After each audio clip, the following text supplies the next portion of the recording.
മത്തായി 5:19. ഈ പ്രമാണങ്ങളിൽ ഈ വചനങ്ങളിൽ ഏറ്റവും നിസ്സാരമായ ഒന്ന് ലംഘിക്കുകയോ ലംഘിക്കുവാൻ മറ്റുള്ളവരെ പഠിപ്പിക്കുകയോ ചെയ്യുന്നവൻ സ്വർഗരാജ്യത്തിൽ ചെറിയവനെന്ന് വിളിക്കപ്പെടും. എന്നാൽ അതനുസരിക്കുകയും പഠിപ്പിക്കുകയും ചെയ്യുന്നവൻ സ്വർഗരാജ്യത്തിൽ വലിയവനെന്ന് വിളിക്കപ്പെടും. അപ്പൊ സ്വർഗരാജ്യത്തിൽ വലിയവനെന്ന് വിളിക്കപ്പെടുമെന്ന് പറയുമ്പോൾ അവൻ്റെ കൃപ ആർജിക്കുന്ന അനുസരിച്ചാണ് ദൈവരാജ്യത്തിലെ വലിപ്പച്ചെറുപ്പം വരണത്. അപ്പോൾ അതെങ്ങനെയാണ്? ഈ വചനം പാലിക്കാൻ മറ്റുള്ളവരെ പഠിപ്പിക്കുകയും ചെയ്യണം. അല്ലാതെ നിങ്ങൾ ഉടമ്പടി എടുത്തിട്ട് ഭാര്യനെ കൊണ്ട് പഠിപ്പിച്ചിട്ട് കാര്യമില്ല. അത് വളരെ സീരിയസ് വിഷയമാണത്. അപ്പോൾ അത് അങ്ങനെ ആവതില്ലാത്തവർ ഈ പണിക്ക് നിൽക്കരുത്. കാര്യം ഇത് വളരെ സീരിയസ് വിഷയമാണ്. ഇപ്പം നിങ്ങൾ തന്ത്രപൂർവ്വം ദൈവത്തിൻ്റെ കണ്ണിൽ പൊടിയിട്ടിട്ട് ദൈവത്തിൻ്റെ അടുത്ത് ശാസ്ത്രീയ വർത്തമാനം പറയാമെന്നാണ് വിചാരിക്കണത്. അങ്ങനെയല്ല ഇത് വ്യക്തി കർത്താവിനെ അറിയുക, അറിയാത്തവരെ അറിയിക്കുക നമ്മുടെ ഉത്തരവാദിത്വമാണത്. അത് ദൈവസേവകത്തോടെ ചെയ്യണം. ഇവിടെ എന്തുകൊണ്ടാണ് ഉടമ്പടിയിൽ എല്ലാവരും സാക്ഷ്യം പറയണത്? ഇത് പാലിക്കുന്ന ആൾക്കാർക്കൊരു പ്രശ്നവുമില്ല. അതുപോലെ തന്നെ ഇതിൻ്റെ കാരുണ്യപ്രവൃത്തി എന്താണ്? ഞാൻ കഴിഞ്ഞ ധ്യാനത്തിൽ ഇത് പറഞ്ഞു. അത് കാരുണ്യപ്രവൃത്തിയുടെ കാര്യം 25-34 എടുത്ത് മത്തായിയുടെ സുവിശേഷം ശ്രദ്ധിക്കട്ടെ. ഹല്ലേലൂയ. മത്തായി 25:34. എന്റെ പിതാവിനാൽ അനുഗ്രഹിക്കപ്പെട്ടവരെ വരുവിൻ. ലോകസ്ഥാപനം മുതൽ നിങ്ങൾക്കായി സജ്ജമാക്കിയിരിക്കുന്ന രാജ്യം അവകാശപ്പെടുത്തുവിൻ. അപ്പൊ എനിക്ക് എന്തുകൊണ്ടെന്നാൽ എനിക്ക് വിശന്നു, നിങ്ങൾ എനിക്ക് ഭക്ഷണം തന്നു, എനിക്ക് ദാഹിച്ചു, നിങ്ങൾ എനിക്ക് കുടിക്കാൻ തന്നു, ഞാൻ നഗ്നനായി നിങ്ങൾ എന്നെ ഉടുപ്പിച്ചു. അതിനാൽ ആണ് എൻ്റെ പിതാവിനാൽ അനുഗ്രഹിക്കപ്പെട്ടവരെ വരും. ഇപ്പം കാരുണ്യപ്രവൃത്തി ചെയ്തുകൊണ്ട് എന്താണ്? എൻ്റെ പിതാവിന് അനുഗ്രഹിക്കപ്പെട്ട വരുവിൻ, ലോകാരംഭം ഒരിക്കലും രാജ്യം കൈവശമാക്കാൻ പറഞ്ഞിട്ടുണ്ട്.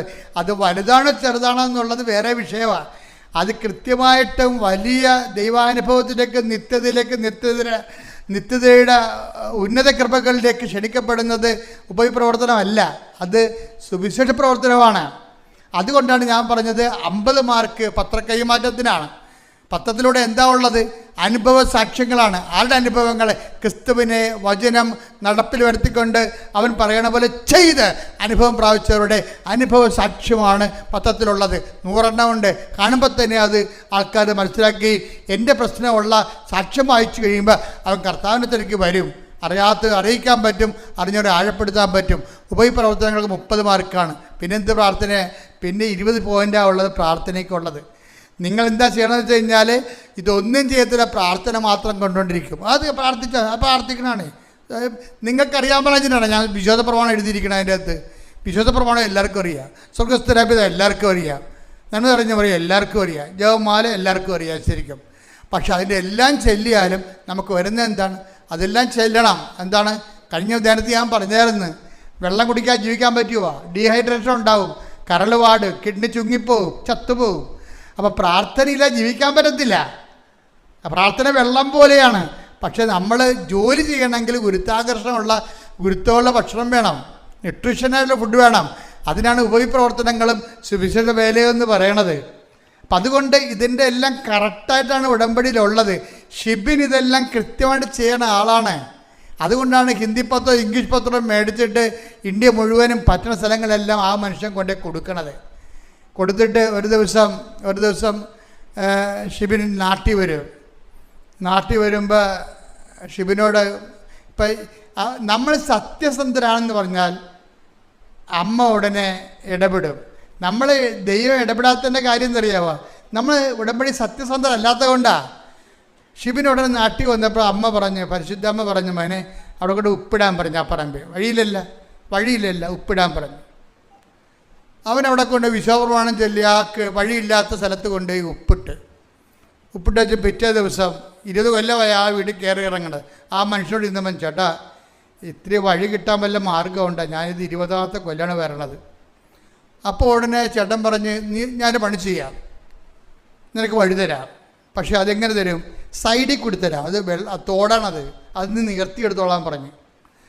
അപ്പോൾ വഴി കിട്ടുമെന്നായി. പക്ഷേ എന്താണ്? നികർത്തിയെടുക്കുക. അപ്പം നികർത്തിയെടുക്കുമ്പോൾ എത്രയാവും? 26 ലക്ഷം രൂപയാവും. തോട് നികർത്തണ്ടേ? അപ്പോൾ 24 ലക്ഷം രൂപ കടമുണ്ട്. പറമ്പ് വിറ്റാൽ ചിലപ്പോൾ അതിനൊക്കെ കൂടെ കിട്ടുമായിരിക്കും, പക്ഷെ എന്നാലും അത് വലിയ പാടാണ്, ഒന്നും മിച്ചമുണ്ടാകത്തില്ല കയ്യിൽ. അപ്പോൾ ഉടനെ എന്നാലും നാളെ അത് നികർത്താവുന്ന രീതിയിൽ തന്നെ ഇവൻ തീരുമാനിച്ചു. ഇപ്പം നികർത്തൽ എവിടെ തൊട്ട് എവിടം വരെയാണ് നികർത്തേണ്ടത് കാണിക്കാൻ വേണ്ടി പിറ്റേ ദിവസം ഈ ലാൻഡ് ഓണർ വരും. ലാൻഡ് ഓണർ വരുമ്പോൾ ലാൻഡ് ഓണർ നികർത്തന സ്ഥലത്ത് വന്ന് നിന്നേച്ചും തിരിഞ്ഞു നടന്ന് പോകും. അപ്പോൾ ഷിബിം ഈ പട്ടാളക്കാരൻ വിളിക്കും, ചേട്ടാ ഇവിടെ അല്ലേ ഇന്നലെ വഴി തരാമെന്ന് പറഞ്ഞത്, ഇനി ഇയാൾ ഇതിൻ്റെ അകത്ത് ഐഡിയ എന്ന് മാറിയാന്നറിയാൻ വേണ്ടി പുള്ളി ആശങ്കയോടെ വിളിക്കും, ചേട്ടാ ഇവിടെയാണല്ലോ പറഞ്ഞത്.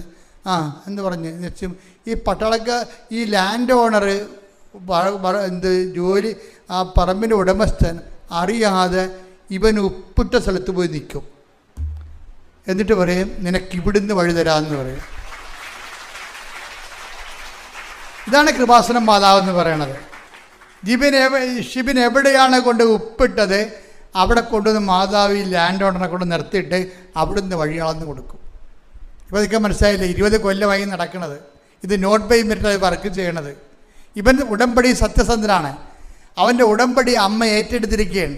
ഉടമ്പടി എടുത്തിട്ട് കാര്യമില്ല, അമ്മ അത് ഏറ്റെടുക്കണം. അമ്മയ്ക്ക് തോന്നണം നിങ്ങൾ ചെയ്തിരിക്കുന്ന കാര്യങ്ങൾ ദൈവത്തിന് വേണ്ടിയാണ്, സത്യസന്ധമാണെന്ന്. അങ്ങനെ ഒരു നിമിഷം ദൈവത്തെ കൂടെ തോന്നിപ്പിക്കാൻ ഇടയായ പിന്നെ നിങ്ങൾക്ക് തിരിഞ്ഞു നോക്കേണ്ടി വരത്തില്ല. ശ്രുതിക്കട്ടെ ഹല്ലേലൂയ.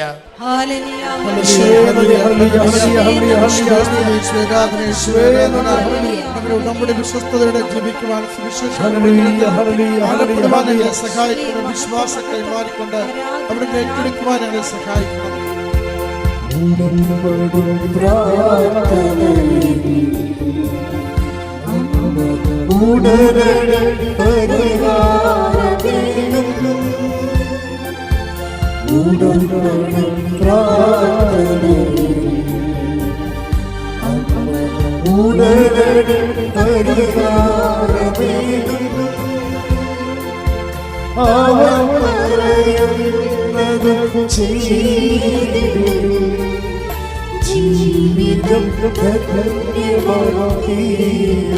പരിശുദ്ധ പരമ ദിവ്യകാരുണ്യത്തിന്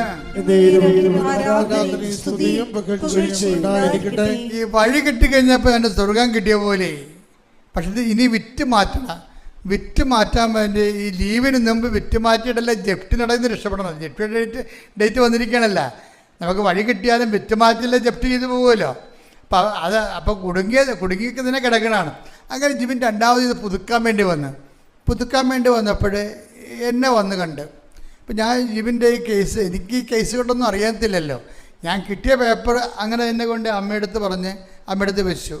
അത് 6 പേപ്പർ ഒരുമിച്ചാണ് വെക്കണത്. നിങ്ങൾ ഓർക്കും എൻ്റെ പേപ്പർ അഡിറ്റായിപ്പോയി. അപ്പോൾ ആദ്യം വന്ന് നിൽക്കും, എന്തിനാണ് എൻ്റെ പേപ്പർ മുകളിലിരിക്കാൻ വേണ്ടി. അങ്ങനെയൊന്നും വേണ്ട, അമ്മ ഇത് പേപ്പർ കണ്ടോ, അത്രയേ ഉള്ളൂ.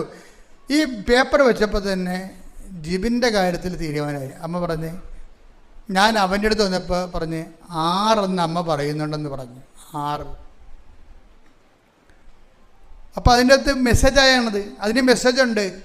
അതാണ് നമ്മൾ സത്യസന്ധരാണെങ്കിൽ ദൈവം പ്രസൻസ് ഉണ്ടാവും. നമുക്ക് ദൈവത്തെ കാണുന്നില്ല, പ്രസൻസ് ഇല്ലെന്ന് പറഞ്ഞാൽ എന്താണെന്ന് അറിയാമോ?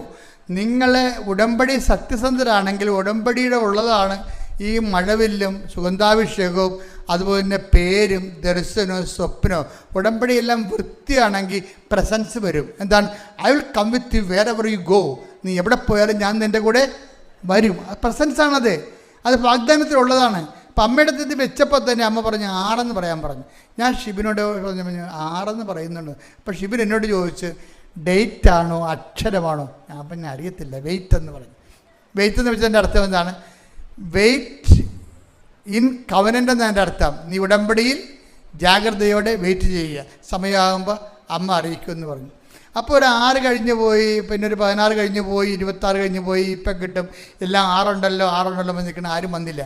പക്ഷേ ഒരു 6-ാം തീയതി 6 മാസം കഴിഞ്ഞ് 6-ാം മാസം ആയപ്പോൾ ആൾ വന്നു, സ്ഥലമെടുത്തതിന് ശേഷം ഒപ്പിട്ടപ്പോഴാണ് മനസ്സിലാകണത് അയാളുടെ പേര് 6-ലാണ് തുടങ്ങണത്. ആ ഒപ്പിട്ടതിൻ്റെ ആളിൻ്റെ പേരും 6-ആണ്, വന്നിരിക്കണം 6-ാം മാസമാണ്. എന്ന് വെച്ച് കഴിഞ്ഞാൽ ഈ പേരിൻ്റെ കാര്യമാണ്. അതായത് ദൈവം നമുക്ക് അടയാളം തരുന്നതിൻ്റെ ഉദ്ദേശം എന്ന് വെച്ച് കഴിഞ്ഞാൽ അത് ദൈവമാണ് ഇതിൻ്റെ ഇടപെട്ടിരിക്കണം എന്നുള്ളത് നമ്മളെ ബോധ്യപ്പെടുത്താൻ വേണ്ടിയാണ് അടയാളം തരണത്. അല്ല നിങ്ങളെ സന്തോഷിപ്പിക്കാനല്ല. അത് ചിലപ്പോൾ ഉണ്ടാകാം. പക്ഷേ ദൈവമാണ് ഇതിൻ്റെ അകത്ത് ഇടപെട്ടിരിക്കുന്നത്, വേറെ ആരുമല്ല. ഇത് നോട്ട് ബൈ മെറ്റലാണ് വർക്ക് ചെയ്തിരിക്കുന്നത്. പക്ഷേ ഇവിടെ പ്രശ്നം, ഷിബിൻ്റെ റിസ്ക് എന്താ? ദൈവത്തെ ഒരിക്കലും അനുഭവിച്ച് കഴിഞ്ഞാൽ പിന്നെ ഒരു പ്രശ്നം വെച്ച് വേണ്ടത്, നമ്മുടെ മുമ്പിലുള്ള റിസ്ക് എന്ന് പറയുന്നത് ആ അരുവി നമ്മൾ തുടരും. അതുകൊണ്ട് അത് നിങ്ങൾ ഉറപ്പ് വരുത്തണം. ഇന്ന് നിങ്ങളുടെ ജീവിതത്തിൽ അനുഭവം നടക്കും. ഇന്ന് ഞാനിപ്പം എൻ്റെ മാതാവ് പ്രത്യക്ഷപ്പെട്ട 2004 എന്നാണ് മാതാവ് പ്രത്യക്ഷപ്പെട്ടത്. അപ്പം ഞാൻ എവിടെയാണ് നിന്നത്? അവിടെ തന്നെയാണ് ഇപ്പോഴും ഞാൻ നിൽക്കുന്നത്. ആ കർത്താവിൻ്റെ ദിവ്യകാരുണ്യം ഇപ്പോഴും ഇവിടെ ഇരിപ്പുണ്ട്. അമ്മയുടെ സാന്നിധ്യം ഇവിടെ ഉണ്ട്. ഇവിടെ നിന്ന് ഞാൻ പറയുകയാണ്, നിങ്ങൾ ഉടമ്പടിയിൽ ഇന്ന്, ഉടമ്പടിക്ക് ശേഷവും നിങ്ങളുടെ കാലാവധിക്ക് ശേഷവും നിങ്ങൾ ഉടമ്പടി തന്നെ ദൈവത്തിൻ്റെ സ്നേഹത്തെ പ്രതി സാക്ഷിയായിട്ട് ജീവിക്കും. ദൈവത്തിന് പ്രയോജനമുള്ളൊരു ജന്മമായിട്ട് ദൈവത്തിൻ്റെ സുവിശേഷ സാക്ഷിയായി ഞാൻ ജീവിക്കുമെന്ന് ദൈവത്തിനൊരു വാക്ക് വൃത്തിയായിട്ട് കൊടുത്തു കഴിഞ്ഞാൽ ഇന്ന് നിങ്ങൾക്ക് അടയാളം കിട്ടും. ശ്രദ്ധിക്കട്ടെ. ഹല്ലേലൂയ.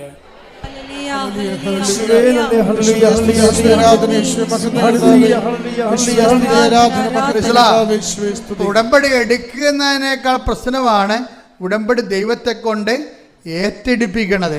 ഏറ്റെടുപ്പിക്കാനുള്ളൊരു മാർഗം ഇതാണ് ഇപ്പം പറയണത്. എന്താ കാര്യം? നിങ്ങൾ ഉടമ്പടി ജീവിക്കുമെന്ന് ദൈവത്തിനൊരു വൃത്തിയുള്ള വാക്ക് കൊടുക്കണം.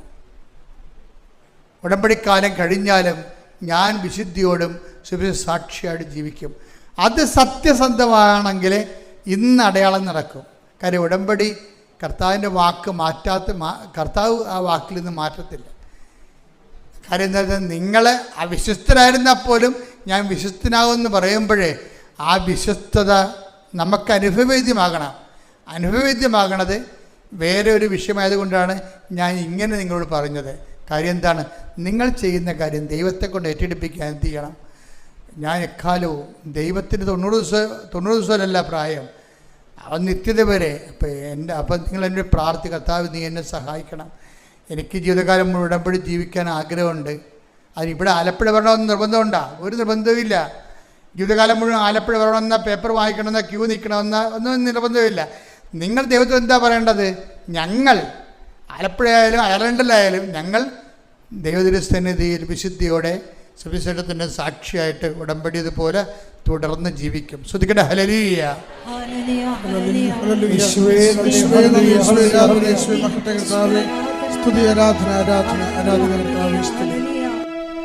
ആദ്യമേ തന്നെ ഈ കൃപാസനത്തിൻ്റെ പരിശുദ്ധമായ അൾത്താരയിൽ ഞങ്ങളുടെ കുടുംബത്തോടെ വന്നിവിടെ സാക്ഷ്യം പറയാൻ നിൽക്കാൻ സാധിച്ചു തന്നെ ഓർത്ത് ഒരുപാട് അമ്മയ്ക്കും തിരുക്കുമാരനും ഒരുപാട് നന്ദി പറയണം.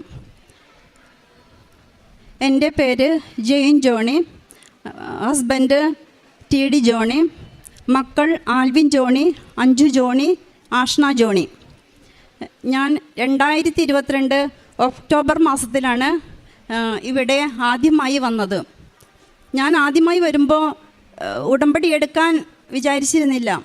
പക്ഷേ വീട്ടിൽ നിന്ന് പോരുമ്പോൾ ഞാൻ ഉടമ്പടിയൊന്നും എടുക്കുന്നില്ല, ഞാൻ ഇവിടെ വന്ന് കണ്ടിട്ട് പോരുന്നുള്ളൂ എന്നാണ് ഞാൻ പറഞ്ഞത്. പക്ഷേ ഇവിടെ വന്നതിന് ശേഷം ഞാൻ മാതാവിനോട് പ്രാർത്ഥിച്ചതിന് ശേഷം നേരെ ഉടമ്പടി എടുക്കാനാണ് പോയത്. അപ്പോൾ എല്ലാവരെയും പോലെ തന്നെ 6 നിയോഗങ്ങൾ ഞാനും എഴുതി. എനിക്ക് ഒരുപാട് നിയോഗങ്ങൾ ഉണ്ടായിരുന്നു. പക്ഷെ അതിൽ 6 നിയോഗങ്ങൾ ഞാൻ വെച്ച് അതിന് ശേഷം ഞാൻ ഇവിടെ പ്രാർത്ഥിച്ച് വീട്ടിലേക്ക് പോയി. അതിനുശേഷമാണ് ഞാൻ കുമ്പസാരിച്ച് കുർബാന സ്വീകരിച്ചത്.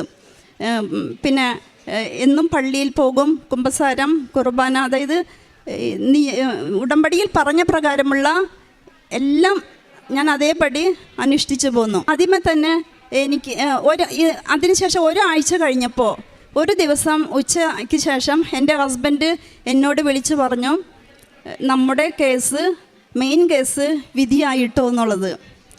സത്യം പറയുകയാണെങ്കിൽ ആ നിമിഷം ഞാൻ അത്ഭുതപ്പെട്ടു പോയി. കാരണം അന്ന് ഉടമ്പടിയിൽ ഞാൻ 6 നിയോഗങ്ങൾ വെച്ചപ്പോൾ ഈ കേസിൻ്റെ കാര്യം ഞാൻ മറന്നുപോയി. സത്യം പറയുകയാണെങ്കിൽ മറന്നുപോയത്. ആ ഒരാഴ്ചയായിട്ട് ഞാൻ ഇതേ മറന്നുപോയി. ഇവിടെ വരുന്നത് വരെ എനിക്ക് ഈ കേസിനെ കുറിച്ചുള്ള ഒരുപാട് വിഷമത്തിലായിരുന്നു. പക്ഷെ നിയോഗത്തിൽ ഞാനത് വെക്കാൻ മറന്നുപോയി. ഞാൻ മറന്നെങ്കിലും അമ്മ മാതാവ് അത് മറന്നില്ല. എനിക്ക് നിയോഗത്തിൽ വെക്കാത്ത കാര്യമാണ് എനിക്ക് ആദ്യമായിട്ട് മാതാവ് തിരുക്കുമാരനിൽ നിന്ന് എനിക്ക് സാധിച്ചു കിട്ടിയത്. വളരെ സന്തോഷമായി. ഞാൻ പ്രയർ റൂമിൽ ചെന്ന് ഒരുപാട് ഞാൻ സങ്കടപ്പെട്ടു. ഞാൻ പറഞ്ഞു, ഞാൻ മറന്നാലും മാതാവ് എന്നെ ഓർത്തുല്ലോ എന്നതിൽ.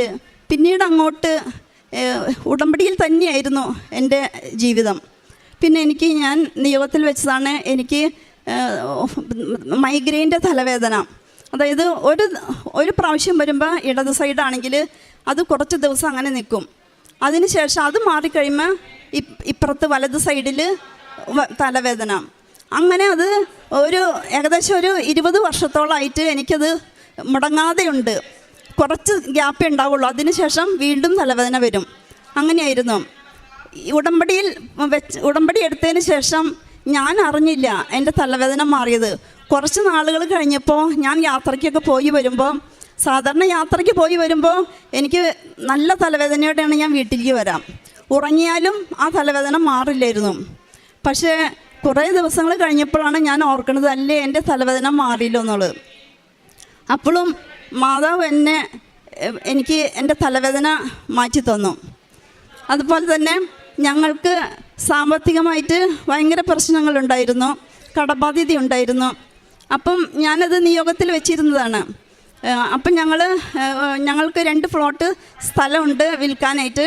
അപ്പം അതിൻ്റെ ആധാരം കൊണ്ടുവന്ന് ഞാൻ ഇവിടെ ജോസപ്പച്ചനെ കണ്ട് ബ്ലെസ്സിങ് വാങ്ങിച്ച് അച്ഛൻ ആധാരം അൾത്താരയിൽ കൊണ്ടുപോയി പ്രാർത്ഥിച്ച് തന്നു. 4 കാശ് രൂപം തന്നു. അത് പ്രാർത്ഥിച്ച് വിശ്വാസപ്രമാണം ചൊല്ലി 4 അതിർത്തികളിലും കുഴിച്ചിടാൻ പറഞ്ഞു. അതനുസരിച്ച് പിറ്റേ ദിവസം തന്നെ ഞാനും എൻ്റെ ഹസ്ബൻഡും കൂടി ഈ സ്ഥലത്ത് പോയി കാശ് രൂപം പ്രാർത്ഥിച്ച് കുഴിച്ചിട്ടു. കുറച്ച് ദിവസം 3-4 മാസം കഴിഞ്ഞപ്പോൾ ഞങ്ങൾക്കതിൽ ഒരു ഫ്ലോട്ട് വിൽക്കുവാൻ സാധിച്ചു. അത് യാതൊരു മീഡിയേറ്ററും ഇല്ലാതെയാണ് ഞങ്ങൾക്ക് നേരിട്ടാണ് അത് വിൽക്കുവാൻ സാധിച്ചത്. അതിന് അമ്മ മാതാവിനോടും തിരുക്കുമാരനോടും കൊടാനുകൂടി നന്ദി പറയണം. പിന്നെ എൻ്റെ മകൻ ഈ സമയങ്ങളിൽ UK ജോലി ചെയ്യായിരുന്നു. പഠനം കഴിഞ്ഞ് അവൻ വിസയ്ക്ക് വേണ്ടി നിൽക്കുകയായിരുന്നു. അപ്പം അവൻ വിസയ്ക്ക് നോക്കുമ്പോൾ 7 ലക്ഷം തുടങ്ങി 14 ലക്ഷം വരെ പറയുന്ന ഏജൻസിക്കാർ. അപ്പോൾ അവൻ പപ്പയുടെ അടുത്ത് പറഞ്ഞപ്പം അത്രയും രൂപ നമ്മുടെ കയ്യിൽ ആ ടൈമിൽ എടുക്കാനില്ലാത്തതുകൊണ്ട് അവൻ സ്റ്റേ ബാക്ക് 2 വർഷത്തേക്കുള്ള വിസ എടുത്തു.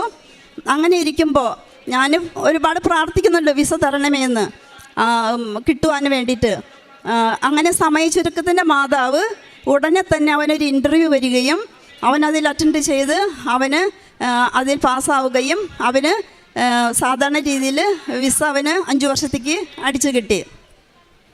പിന്നെ മകൾ 5 ജോണി, അവൾ ആ ടൈമിൽ BC ഒപ്റ്റോമെട്രി കഴിഞ്ഞ് ഇൻറ്റേൺഷിപ്പ് ചെയ്യുകയായിരുന്നു. അപ്പോൾ ഞാൻ നിയോഗത്തിൽ വെച്ചു, അമ്മ മാതാവേ അവൾക്ക് ഇത് കഴിയുമ്പോൾ ഒട്ടും ഗ്യാപ്പില്ലാതെ തന്നെ അവൾക്ക് ഒരു ജോലി കിട്ടണേ, വലിയ ജോലിയെങ്കിലും ഒരു ജോലി കിട്ടണമേ എന്ന് പ്രാർത്ഥിച്ചു.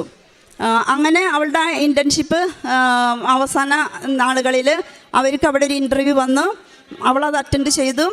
അന്നേ ദിവസം ഇൻ്റർവ്യൂവിൽ അവൾക്ക് മാത്രമാണ് സെലക്ഷൻ കിട്ടിയത്. അങ്ങനെ ഒട്ടും ഗ്യാപ്പില്ലാതെ അവൾക്ക് ഒപ്റ്റോമെട്രിസ്റ്റായിട്ട് ജോലി ചെയ്യാൻ സാധിച്ചു. ഇപ്പം 2 വർഷം പൂർത്തിയായിരിക്കുന്നു. പിന്നെ ചെറിയ മകള് +2 കഴിഞ്ഞ് ജർമ്മൻ ഇൻസ്റ്റിറ്റ്യൂട്ടിൽ, ദേശത്തുള്ള ഒരു ഇൻസ്റ്റിറ്റ്യൂട്ടിൽ അവൾക്ക് അഡ്മിഷൻ എടുത്തു. അവൾക്കും ഇതുപോലെ തന്നെ നന്നായി നിയോഗത്തിൽ വെച്ചു. അവളുടെ എക്സാമൊക്കെ നന്നായിട്ട് തോൽക്കാതെ അപ്പോൾ തന്നെ പാസ്സായി വരാനായിട്ട്. അതുപോലെ തന്നെ അമ്മ മാതാവ് ആ പ്രാർത്ഥന കേട്ട് അവൾക്ക് ഒരു വർഷത്തിനുള്ളിൽ തന്നെ എല്ലാ മൊഡ്യൂളും നല്ല മാർക്കോടെ അവൾക്ക് പാസ്സാവാൻ സാധിച്ചു. അതുപോലെ തന്നെ അവൾ പറയും, അമ്മേ എൻ്റെ മെറിറ്റ് അല്ലാട്ടോ എന്നുള്ളത് മാതാവിൻ്റെ കൃപ കൊണ്ട് ഞങ്ങൾക്ക് അമ്മ തിരുക്കുമാരിൽ നിന്ന് വാങ്ങി തന്നതാണ്. അവൾക്ക് ആ ഒരു വർഷത്തിനുള്ളിൽ തന്നെ എല്ലാം ശരിയായി. പക്ഷെ സാമ്പത്തികം എന്ന് പറഞ്ഞു കഴിഞ്ഞാൽ ഞങ്ങൾക്ക് ആ ടൈമിൽ എല്ലാം റെഡിയാവും. അങ്ങനെ അവൾ ജർമ്മനിയിൽ പോയി. ഇപ്പോൾ 2 വർഷം തികഞ്ഞ് അവൾ കഴിഞ്ഞ ആഴ്ചയിൽ ഇവിടെ തിരിച്ചെത്തി. അപ്പം ഞാൻ 2024 ഇതെല്ലാം ഈ കിട്ടിയ നന്മകളെല്ലാം ഞാൻ അലക്സച്ചനെ കാണിച്ചിരുന്നു. അപ്പോൾ അലക്സച്ചൻ പറഞ്ഞു മക്കൾ വന്നിട്ട് സാക്ഷ്യം പറയാമെന്ന് പറഞ്ഞു. അപ്പോൾ ശരിയെന്ന് പറഞ്ഞു പോയെങ്കിലും ഞാൻ മനസ്സിൽ വിചാരിച്ചു, ദൈവമേ മക്കൾ 2 പേരും കൂടി ഒന്നിച്ചെന്ന് വരും, അപ്പോൾ ഇനി സാക്ഷ്യം പറയാൻ നീളല്ലേ.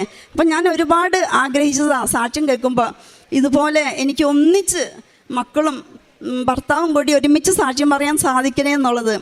പക്ഷെ തമ്പുരാൻ, മകന് ജാനുവരിയിലെ ലീവ്, മകൾക്ക് ഓഗസ്റ്റിലെ ലീവ്, എങ്കിലും മകന് വരും പറ്റുമെന്ന് അറിയില്ല.